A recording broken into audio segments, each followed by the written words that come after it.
kitchen. Hi, welcome to my kitchen. I am Maria, and you are going to learn with me Puerto Rican recipes that I learned from my dad, my siblings, my mom. We're going to have a series of frituras. Frituras is a street food in Puerto Rico. Everywhere you go on the island, you're going to find frituras. You're going to find alcapurrias, bacalaíto, empanadilla, rellenos de papa. You're going to find all kinds of frituras. And today I'm going to teach you how to make rellenos de papa. For this, you're going to need potatoes. I say about one potato, medium-sized potato for each relleno that you're going to make. To that, you're going to peel them, cube them, and boil them until they're soft. Then you're going to add cornstarch and an egg. And I'm going to use a picadillo, which is a beef, ground beef cooked. For that, you're going to need, of course, sofrito, which is our main ingredient, tomato sauce, red peppers, salt, adobo pepper, and sazon. We're going to get started, and then we're going to be back to show you how to make them.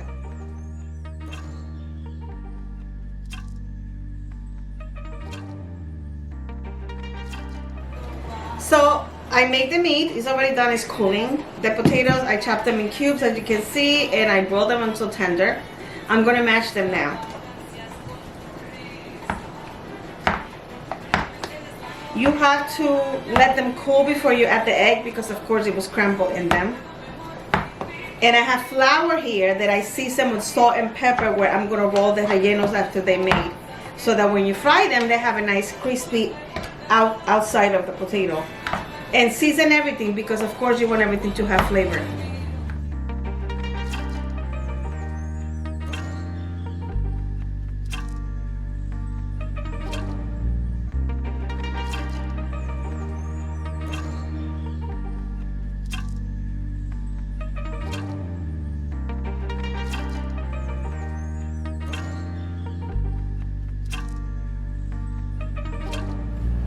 Okay, so I went ahead and I mixed all the cornstarch and the egg into the potatoes. Before you do that, you taste a little bit of it. It's like mashed potatoes. Make sure that you have enough salt in it. Then I mix it all up, and then I see that I have a good texture. I put gloves on. You don't have to, but it's just cleaner and easier to do. So I use that ice cream scoop to take out the first part. That you're gonna mash it in your hand and put the spoon of the meat in the middle. Then we're going to close it. Add a little bit more on top just to make sure that it's sealed. You are going to seal it completely so the meat doesn't show. If there's parts like that they're showing, simple. You just put a little bit more potato so that you start creating that round effect and no meat showing, because if it's showing when you cook it, it's going to break your potato.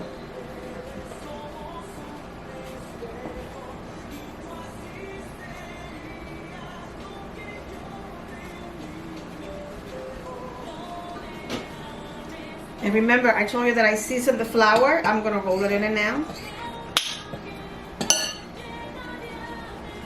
And there you have it. We're going to fry it, and we're going to show you what it looks like when it's fried. You're going to heat up some oil, and then you're going to put them in. Make sure it's hot. Oops, cover that up.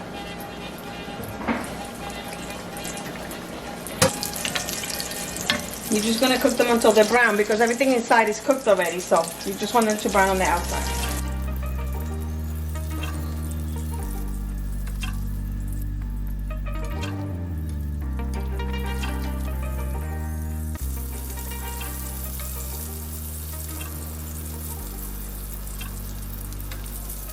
And something that I learned recently, watching a cooking show, when you turn something in a pan, turn it to a part of the pan that is not being used because it's hotter than the other part.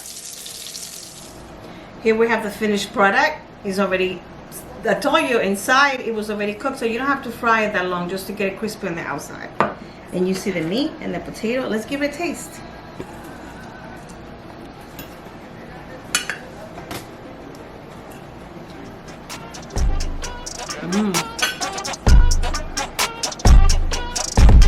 Delicioso. Delicious. I hope you make it and you like it, and please don't forget to subscribe and like the video. Buen provecho.